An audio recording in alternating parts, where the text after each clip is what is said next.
I stood in the doorway of the hospital room, my hand still shaking, jaw clenched so tight it felt like my teeth might crack. And there she was, Brittany, my wife. 7 long, God-forsaken years. Sitting up in that hospital bed like nothing had happened, like the queen of betrayal, holding a baby that clearly wasn't mine. Her skin had that fresh glow, hair done up like she was about to pose for a magazine cover, not like someone who'd just gone through childbirth. But it was the smile that got me, that smug, satisfied little smirk that nearly pushed me over the edge. She looked at me like everything was perfectly normal. Then, in that soft, sugary voice of hers, she said, "Can you take me to see Scott? I want to show him the baby he made." Every word out of her mouth hit like a bullet to the chest. The baby he made? I blinked. Not our baby. Not mine and hers. Just his. I didn't say a word right away. I stepped into the room, slow and controlled, too calm, really. The nurse gave me this warm, congratulatory look, like, "Congrats, Dad." And all I wanted to do was laugh like a man gone mad. Or scream. Or break something into pieces just to hear it shatter. But instead, I walked over to the tray beside her bed, picked up the birth certificate sitting there all neat and official. I looked her dead in the eyes and tore it straight down the middle. Then I ripped it again. And again. The pieces drifted to the floor like ashes. "You crazy," her dad shouted, jumping out of the chair in the corner like he'd been launched. I didn't even look at him. My eyes stayed on her. "Not my kid. Not my problem," I said, cold as ice. Then I reached into the drawer on the table, pulled out the hospital deposit folder, and tore that up too. I slid the check back into my coat pocket like it was never meant to leave. Everything in the room just stopped. Brittany blinked. Twice. That smug smile cracked, then vanished completely. "What are you doing, Aaron?" she hissed, voice tight and panicked. I stepped in closer. Her dad reached for my arm, but I jerked away. Leaning in, I brought my mouth right to her ear. "You slept with that alpha gym lowlife," I whispered. "And now you want me to play daddy to his kid?" Her face went from pale to blotchy red in a flash. Right there, in front of her father, the nurse, and whatever higher power might have been watching, she broke down crying. But me? I felt nothing. No sorrow. No guilt. No sympathy. Just crystal clear truth. Let me back up. You want to know how it came to this? Me standing in that room, watching my wife hold another man's baby like I was just an extra in someone else's drama? It started about 8 months ago. She began coming home late.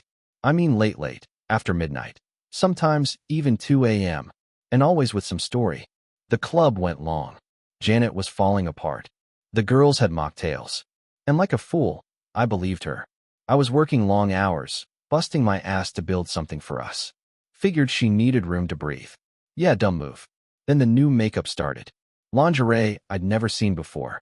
And that citrus vanilla perfume, the one I hated? Suddenly, she wore it like it was her signature scent. Her phone, glued to her like a lifeline. Screen flipped down. No buzz, no beeps, nothing. One night, I walked into the kitchen, and she jumped like I'd caught her in the middle of a crime. Snatched her phone and shoved it in her back pocket, like a teenager hiding flirty texts. I saw it all, but I didn't want to admit what was going on. Then came the night I got off work early. Boss canceled a meeting last minute. I got home around 7:40. House was dark. Quiet. Too quiet. Then I heard her voice, soft, low, playful, laughing in this way I hadn't heard in years. I followed the sound straight to the nursery. Yeah, the baby's room. She was sitting in the rocking chair, phone to her ear, whispering, "Do you think she'll have your dimples?" Your dimples. Not our kid. His. That was the first time I actually felt something inside me snap. But I didn't confront her. Not right then.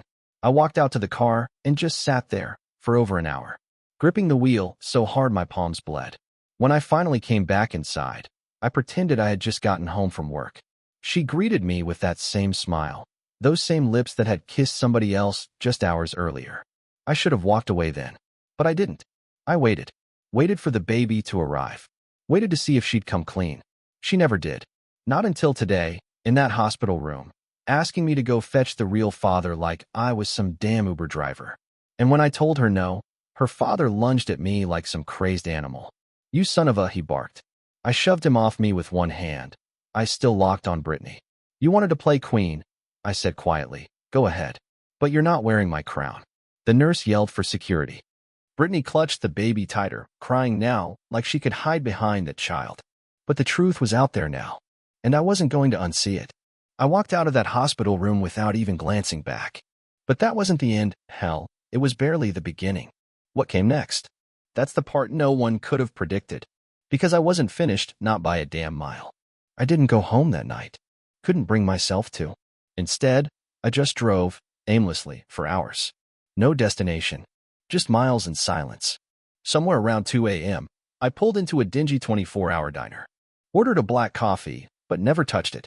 My hands were still trembling. Heart thudding like someone was slamming on a door from the inside. All I could see again and again was her face. That smug, satisfied look on Brittany's face as she held his baby in her arms, asking me to play chauffeur to the man she'd betrayed me with. The gall. The freaking arrogance of it. By 3:10 a.m., I'd landed at a cheap roadside motel, the kind with flickering neon signs and a front desk clerk half asleep behind bulletproof glass. I stared up at the cracked ceiling for what felt like forever. And when I finally drifted into that half-sleep fog, I could still hear her voice echoing in my skull. Do you think she'll have your dimples? That one damn sentence turned every memory we shared into poison. Our wedding day. The honeymoon in Spain. Even that night we danced barefoot in the kitchen at 1:15 a.m., half drunk on cheap wine. It all meant nothing now. Smoke. Lies. A hollow movie set built on sand. By the time morning rolled around, I wasn't numb anymore. I was sharp. Focused. I needed answers. Not for a court case. Not to play the victim. I just needed them for me. I got back to the house around 9. It was empty, quiet. She'd still be in the hospital for at least another 2 days. I didn't waste a second. I headed straight to the bedroom, straight to her closet. That's where I found it, a locked drawer, bottom left corner. I remembered her saying it was just old journals, cards from high school friends, sentimental stuff. I didn't buy it. I grabbed a crowbar from the garage and pried the damn thing open. Inside? A small notebook and a flash drive. The notebook was loaded, pages covered in dates, doodled hearts, and cryptic little notes. Things like Red Heart Day, third time at the studio, so intense, beach day with him, Walter thinks I'm at mom's. Each page read like a love story written in betrayal. Not just recent. Years of this crap. Lies layered over more lies. Emotional. Physical. She wasn't just cheating, she had built a whole second life around it. Then I checked the flash drive. Plugged it into my laptop, heart already bracing. Dozens of video files. One folder labeled Leg Day Fire. My gut told me to leave it alone. But I clicked anyway. There she was, Brittany, in those leggings I gave her last Christmas. Bent over in front of some jacked up, sweat-soaked meathead I recognized immediately. Scott. The trainer. The same guy who helped her find herself every Tuesday and Thursday while I footed the gym bill. The video cut off before it got graphic, but it didn't have to go far. Her laugh. The way she touched his arm. The kiss she gave him, like no one in the world mattered but the two of them. She didn't think anyone would ever see it. I closed the laptop. Sat there, silent. Still. For a long time. Then I packed a bag. Just the essentials. The basics. I left everything else behind, the house, the furniture, the memories. All of it. She could keep the lies. Let her live in it. But I didn't skip town. No, I stayed right here. Because I wasn't finished yet. Brittany thought she'd won. Thought she could keep me around as a backup while sneaking around with Scott on the side. She thought I was too passive. Too soft. Too forgiving. She forgot that even the quiet ones have limits. That afternoon, I booked an appointment with a lawyer. Told him everything. Showed him the notebook. The videos.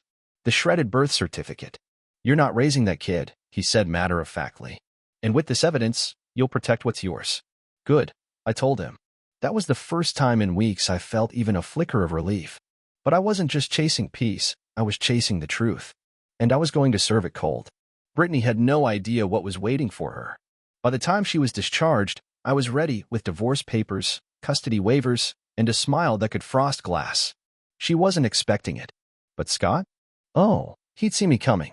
I had plans for him too. The day she left the hospital, I made sure I was there, not inside. No. I waited in my car across the lot, just close enough to be seen. She came out in a soft pink robe, baby in her arms, his baby. Her father was carrying the diaper bag, mumbling something under his breath. He spotted me first, cursed low under his breath. Then Brittany saw me.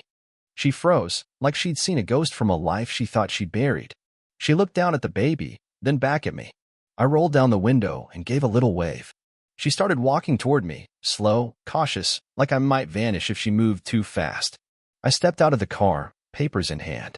And I was just getting started. "Walter, what are you doing here?" she asked, trying to fake a smile like I hadn't just dismantled her entire world days ago. I didn't answer. Just handed her a manila envelope. She looked at it, hesitant. "What's this?" "Your next chapter," I said flatly. She opened it, flipped through the first page, then the second. Her hands started to tremble. "You're divorcing me," she said, voice barely holding together. "It's all there," I replied. "Full release, no claims on the house, the bank accounts, nothing. And there's a signed waiver. I'm not paying a dime for that kid." I nodded toward the newborn swaddled in blue. Her expression shifted fast, from pale shock to burning fury. "You can't just—" I stepped in, my voice low and cold. "I can. And I already did. I've got everything, Brittany. The notebook. The videos. The dates. The messages. You think I didn't feel it? Every time you looked me in the eye and lied through your teeth?" Her dad started moving in, probably ready to throw his 2 cents into the fire. I put up a hand. "This is between me and her." Brittany's lips started to quiver. "You're doing this now? Right after I gave birth?" "Perfect timing," I said. "No more masks. No more pretending." She let out a scoff. "What about everything we had, Walter? What about our years together? You mean the years I paid for your gym sessions so you could sneak around with Scott like you were living some fantasy?" Her face went sheet white. The realization hit her like a brick. For once, she had no comeback. But I wasn't finished. I leaned in a little closer, eyes locked on hers. Here's the kicker. I reached out to his wife. Her jaw fell open. "What?" "Oh yeah," I said. "Turns out Scott's married. Has 2 kids. Nice cozy life in Ohio. Or at least he did, until I sent her the videos, your little love notes, the whole dirty scrapbook." Brittany froze, mouth slightly agape, like her system had short-circuited. "And get this, she's flying in next week. Wants to meet the woman who destroyed her family." Brittany's knees gave a little, and she gripped the stroller for balance. "Good. Let her feel that weakness. Just once." "You're a monster," she hissed. "No," I whispered. "I'm a mirror. You're just finally seeing your reflection." Her father came storming over, red-faced. "You'll pay for this." I looked at him, calm as if I'd just gotten my oil changed. "I already did," I said. "For 7 years. I'm done now." And with that, I turned around, got into my car, and drove off without so much as a glance in the rearview. But that wasn't the end either. Later that night, my phone lit up with a message from a number I didn't recognize. "You're the husband? We need to talk. He ruined my life too." It was from her, Scott's wife, Donna. Before I even had a chance to respond, another message popped up. I saw the videos. "Thank you for sending them. He always said those late nights were training sessions." Yes, they were. I stared at my phone for a long time, not sure what to even say. It was strange, talking to someone else who had been dragged through the same mud. Like realizing the monster under your bed had been hiding in someone else's closet too. Finally, I typed. "He got my wife pregnant. I found out the day she gave birth." Her reply came almost instantly. "He told me they ended things months ago." Yes, that was a lie too. I didn't know what kind of response I was expecting from her. Anger, maybe. Silence. But what she said next caught me off guard. "Can I call you?" I stared at the screen. Thought about it. "Give me 10 minutes, I replied. I grabbed a beer from the fridge, headed out to the back porch. Rain was coming down in a light drizzle, the kind that should have been soothing, but there wasn't a drop of peace in me. Just that cold, tight knot betrayal leaves behind. She called. Her voice was tired, soft, but sharp around the edges. "I'm sorry you're going through this," Donna said. "I wouldn't wish this kind of heartbreak on anyone." "You too," I said. "How long have you known?" She let out a shaky breath. Found a message pop up on his Apple Watch a few months back. Name said Bree and had a heart emoji. He claimed it was just a client being overly friendly. And I wanted to believe him. Her voice cracked slightly before she steadied herself again. But something didn't sit right. "You know that gut feeling?" "Yeah," I muttered. "That feeling we always ignore until it's too late." There was a pause. "You said your wife got pregnant," she said quietly. "Do the dates line up?" I nodded, though she couldn't see it. "Perfectly. They're so-called training sessions. And now she expects me to step in, raise the kid like I'm some kind of second-place trophy." Donna let out a sharp breath. God, these people. We sat in silence for a moment, both of us stuck in our own versions of the same wreckage. Two lives wrecked by the same man and the same woman. Strangers pulled into the same nightmare. You said you're coming into town next week? I asked. I was, she replied. But now? I'm thinking sooner. I need closure. I need to look Brittany in the eye. A bitter smile tugged at my mouth. You and me both. And just like that, a thought came to me. Slow, steady, dangerous. What if we did it together? I said. You, me, and them. One room. No more lies. No more pretending. She was quiet at first. Then just one word. I'm in. 2 days later, Donna Fluhan walked into the coffee shop downtown, and I recognized her right away. Tall, striking features.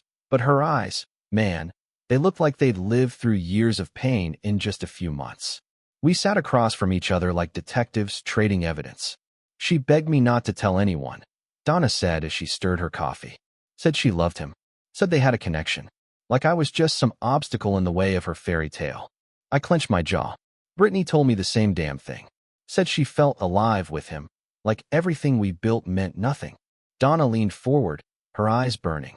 I want to see their faces when it finally hits them, that it's over. Not just for one of us. For both. I nodded. Let's give them that. So we made a plan.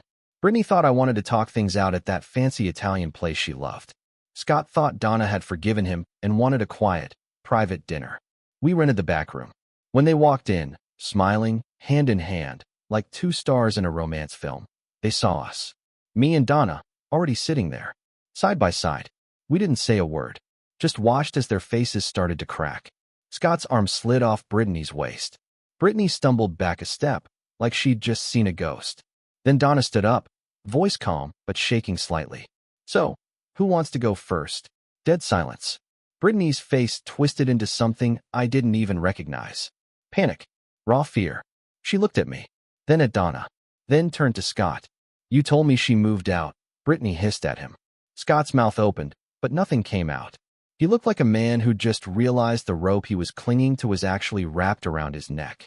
Donna stepped forward and dropped a manila envelope onto the table. Bank records, she said flatly. Hotel receipts. Text messages. Garage cam footage. You two are pathetic. Brittany looked at the envelope like it was radioactive. I didn't mean for it to go down like this, she said weakly. I laughed. Hard. The whole restaurant turned to look. You didn't mean for what exactly? For me to walk into that hospital and hear you ask if I could drive you to show off your love child? For me to find out you'd been playing house with some roided-out trainer while I was paying the bills? Scott finally found his voice. Look, man, I didn't even know she was married at first. Don't. I cut him off. You came to my house. Helped me haul that treadmill downstairs. I gave you a beer, man. Brittany stepped forward, desperate now. Walter, please. I know I screwed up, but we can fix this. I just had a baby. I'm hormonal. I wasn't thinking clearly. Donna let out this dry, hollow laugh. Oh, honey, you were thinking very clearly. For 9 straight months. Brittany turned to her, pleading. You don't understand. He told me he was going to leave you. That he wanted to be with me. Scott's eyes went wide. What? No. No. I told you I was trying to make things work with Donna. And just like that, the air got sucked out of the room again. Brittany looked like the floor might give out underneath her. That's when I said it. That baby? Good luck getting Scott's name on the birth certificate. I had my lawyer file a paternity waiver. You're getting exactly nothing from me. Brittany blinked, stunned. You can't do that. Donna smiled. He already did. Tears finally started falling down Brittany's face. You ruined everything. No, I said, standing up slowly. You did. One lie at a time. One betrayal after another. You burned our marriage to the ground, and then had the nerve to ask me to keep it warm. Donna rose too. And Scott, we're done. I spoke to a lawyer in Ohio. I'm keeping the house. I'm keeping the kids. You'll be lucky to see them twice a month in a motel. Scott's face turned ghost white. I made a mistake, he mumbled. No, Donna said, her voice like steel. You made choices. And then it happened. The moment it all caved in. Brittany dropped into a chair, sobbing uncontrollably. Scott just stood there, hands on his head, like he was trying to hit rewind on the universe. I looked at Donna, and for the first time since this whole nightmare started, I saw something strong in both of us. Something unbroken. We turned, walked out together. Didn't look back. Didn't need to. We'd seen enough. Outside, the rain had finally stopped. Donna took a deep breath, steady and slow. You know what the worst part is? She asked. I shook my head. They didn't even say sorry. And somehow, that made it feel even more real. But we weren't shattered anymore. Not even close. If anything, that confrontation was the start of something new, something stronger. I didn't head home right after. Donna and I stayed parked outside the restaurant, sitting in silence inside the car like two people who'd just crawled out of a collapsed building. The air between us was still thick with betrayal, like it hadn't cleared even after all the truth had been laid bare. We didn't talk. Not at first. There was nothing left to say in that moment.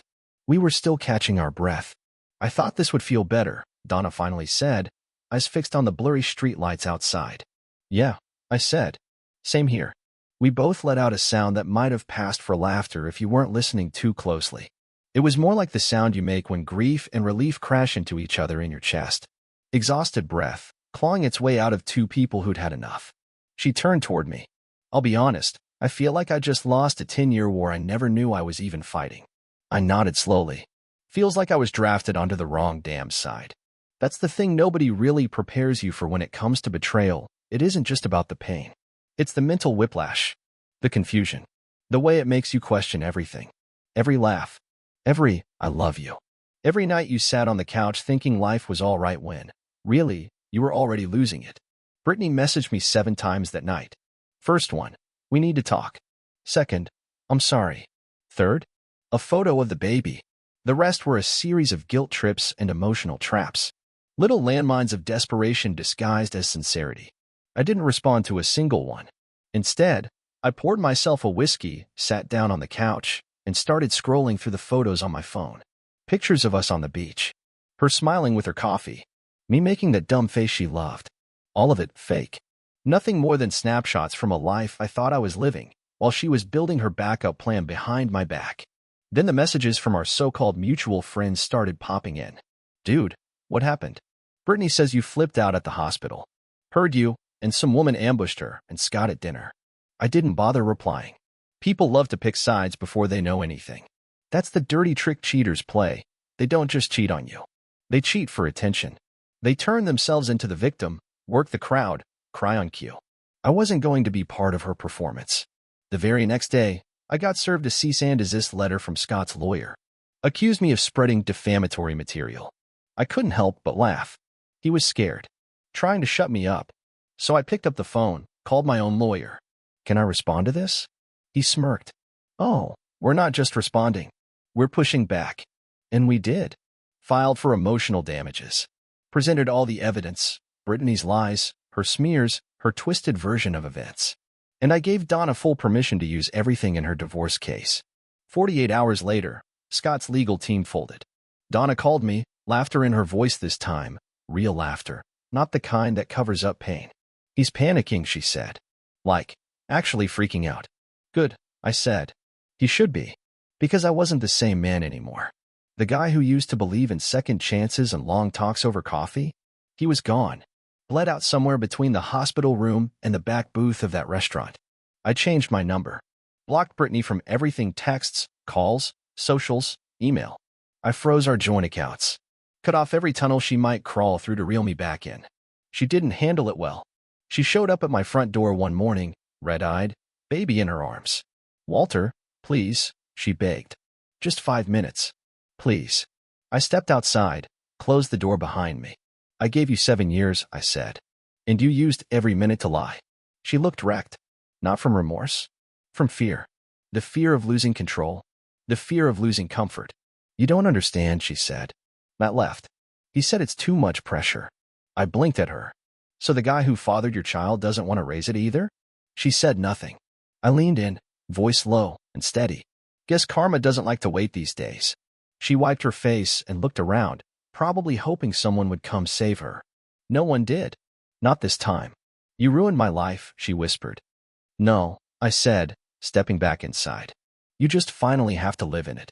I turned the lock, and for the first time, I felt nothing. No rage. No sadness. Just finality. That silence behind the closed door? It was deafening. I stood there, forehead resting against the wood, listening as her sobs faded into the distance. Then nothing. And in that stillness, something settled inside me. It wasn't peace. It wasn't relief. It was clarity. Like the dust had finally settled after a demolition, and all that was left were broken bricks and open sky. My old life? It was gone. But for once, that didn't scare me. I spent the rest of that week cleaning out the house. Not just tidying up, but clearing her out. Every frame, every candle, every fake little trace of the life she pretended to build with me. This wasn't about getting rid of things. This was about taking it back. Every little note she left behind was covered in hearts and half-truths. And as I tossed them, piece by piece, I wasn't just clearing out drawers. I was putting myself back together, one broken part at a time. Like someone trying to solve a puzzle that had been thrown across the floor in the dark. Some moments hit harder than others. I'd be vacuuming and suddenly find one of her earrings caught in the carpet fibers. Or I'd come across a prenatal book on the shelf, her sticky notes still tucked between the pages. Can't wait for him to kick. Each time felt like a knife twisting deep in my chest. Because I believed those notes. I believed she meant them. But she didn't. Donna and I stayed in touch. Nothing romantic. Nothing weird. Just two people slowly rebuilding after watching their whole world catch fire. One morning, she sent me a message that stuck. The worst part isn't losing them. It's realizing they were never who you thought they were. I stared at that message longer than I care to admit. Because it was the truth. Brittany wasn't the woman I thought I married. And the man I used to be, the version of me that trusted without limits, he wasn't coming back either.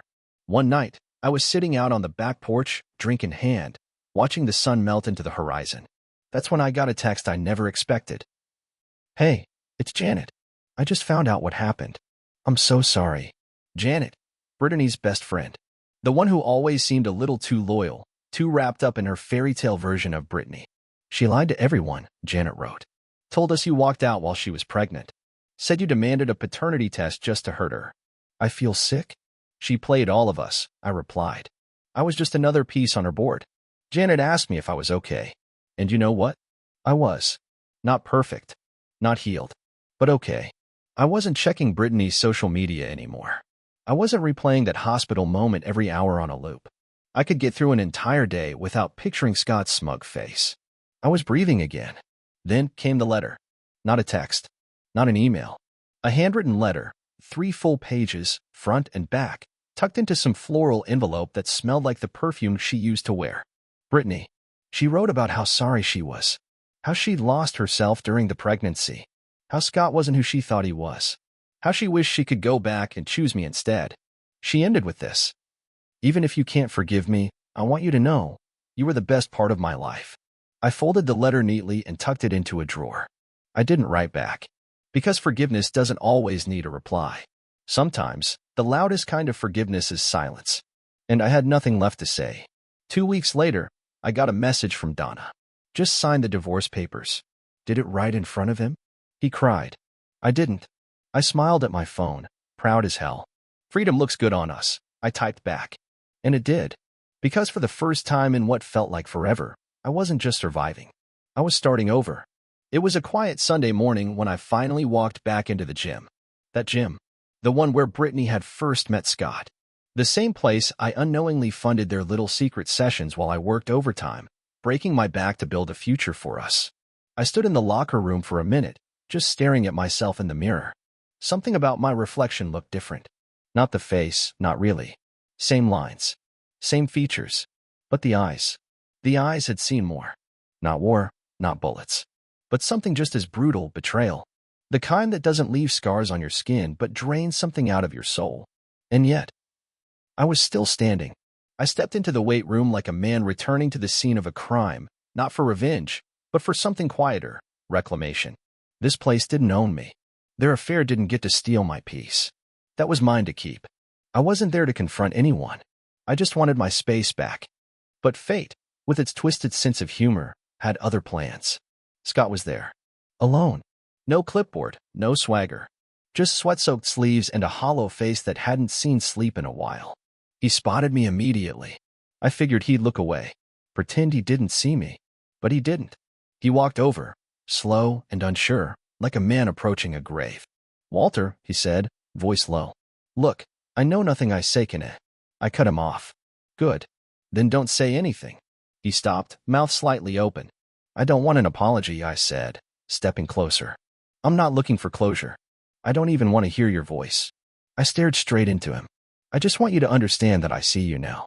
No mask. No ego. Just another coward who couldn't keep it in his pants. He didn't respond. Just stood there, shoulders sunken, swallowing what was left of his pride. I hope you treat your next life better, I added, walking past him. Because you torched this one. And with that, I picked up a barbell and started lifting. He didn't follow. The next few months weren't marked by any dramatic rebirth. No big moment of transformation. I rebuilt, piece by piece. I joined a book club, started journaling. I took a solo trip to Montana and found I actually liked the silence. I went to therapy, sat in the hard chairs, faced the ugliness, unpacked the rage, the guilt, the sleepless nights. And slowly, like venom bleeding out of an old wound, the poison started to leave my system. I met new people, good people, not because I was searching for a replacement, but because I was building something better from scratch. Something real. Donna and I kept in touch every now and then, like old soldiers comparing scars from the same battlefield. She sent me a message once. Started painting. It's messy. I like it. I told her about my trip to Montana, about standing on the edge of a cliff and screaming every last angry thought into the forest, like purging a decade of pain in a single breath. Sounds healing, she said. You deserve that. She was right. I did. But healing isn't tidy. It's not always peaceful. There were still nights I woke up angry. Still nights where my mind wandered back to that hospital room, or to the million what-ifs. But those memories didn't own me anymore. They visited. I just stopped letting them stay. 1 year after the divorce was finalized, I got a message from a number I didn't recognize. He's not coming to visit. Again. I don't know what to tell her when she asks where her daddy is. Brittany. I stared at the message for a long time. Reread it. Then again. And then, I deleted it. Because here's the truth. I wasn't her savior. I wasn't the backup plan. I wasn't going to raise someone else's child just because the life she built on lies came crashing down. I was free. And I finally understood something. Walking away wasn't the hard part. Staying gone was. If I could offer anything to someone going through this, someone standing in the middle of the fire, wondering how they'll survive, it's this. Listen to your gut. Watch the small lies. The flipped phone at midnight. The kisses that feel like silence. They're not just red flags. They're alarms. Don't mute them. And if betrayal knocks you down, don't just stand back up. Rise different. Rise stronger. Rise free. Because yeah, love is real. But so is deception. And at the end of the day, the only thing worth holding on to is the truth. I let go of her. And in doing so, I found me.